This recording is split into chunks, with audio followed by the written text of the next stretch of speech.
সবশেষ 2008 সালে অস্ট্রেলিয়া সফর করেছিল বাংলাদেশ। সে সময় সিরিজটি আয়োজিত হয়েছিল ডারউইনের মারারা ক্রিকেট গ্রাউন্ডে। এরপর যেমন বাংলাদেশের অস্ট্রেলিয়া যাওয়া হয়নি, আবার এই ভেন্যুতেও আন্তর্জাতিক কোনো ম্যাচ আয়োজিত হয়নি। বাংলাদেশ দলের এই অস্ট্রেলিয়া সফরটি হওয়ার কথা ছিল 2027 সালে, কিন্তু ওই সময় মেলবোর্ন ক্রিকেট গ্রাউন্ডে অস্ট্রেলিয়ার টেস্ট ক্রিকেটের 150 বছর পূর্তি উদযাপন করবে বলে বাংলাদেশ সফরটি 1 বছর এগিয়ে আনা হতে পারে। সব ঠিক থাকলে 2026 সালের আগস্টে হতে পারে বাংলাদেশ ও অস্ট্রেলিয়ার মধ্যকার এই সিরিজটি। 17 বছর ধরে কোনো আন্তর্জাতিক ম্যাচ হয় না ডারউইনে, তবে এবার এই লম্বা অপেক্ষা ফুরাতে চলেছে। আগস্টে অস্ট্রেলিয়া ও দক্ষিণ আফ্রিকার টি-20 সিরিজ দিয়ে আবারও আন্তর্জাতিক ক্রিকেটের স্বাদ পাবে মারারা ক্রিকেট গ্রাউন্ড।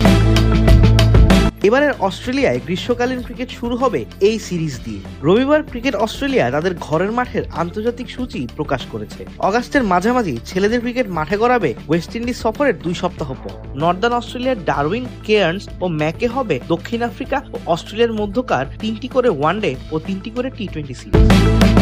ম্যাকেতে প্রথমবার অস্ট্রেলিয়ার পুরুষ দল মাঠে নামবে। ডারউইনের শেষবার আন্তর্জাতিক ক্রিকেট হয়েছিল 2008 সালে, খেলেছিল অস্ট্রেলিয়া ও বাংলাদেশ। 2025 সালের মৌসুমে সবকটি প্রদেশ ও টেরিটরিতে ক্রিকেট খেলবে ছেলেদের দল। গত মৌসুমে বর্ডার গাভাস্কর ট্রফির 5 টেস্ট খেলা ভারত নতুন মৌসুমে অস্ট্রেলিয়ায় সীমিত ওভারের সিরিজে 8 ম্যাচ খেলবে। 3 ম্যাচের ওয়ানডে সিরিজ শুরু হবে 19 অক্টোবর, হবে পার্থে। 5 ম্যাচের টি-20 সিরিজ শুরু হবে 29 অক্টোবর। এই সিরিজের আগে অক্টোবরে নিউজিল্যান্ডের মাটিতে 3 ম্যাচে টি-20 সিরিজ খেলবে অস্ট্রেলিয়া, তবে সেটা দিন তারিখ এখনো চূড়ান্ত হয়নি। ভারতের বিপক্ষে সিরিজটি শেষ হওয়ার পরপরই শুরু হবে অ্যাশেজ। 9 নভেম্বর পার্থে হবে সিরিজের প্রথম টেস্ট।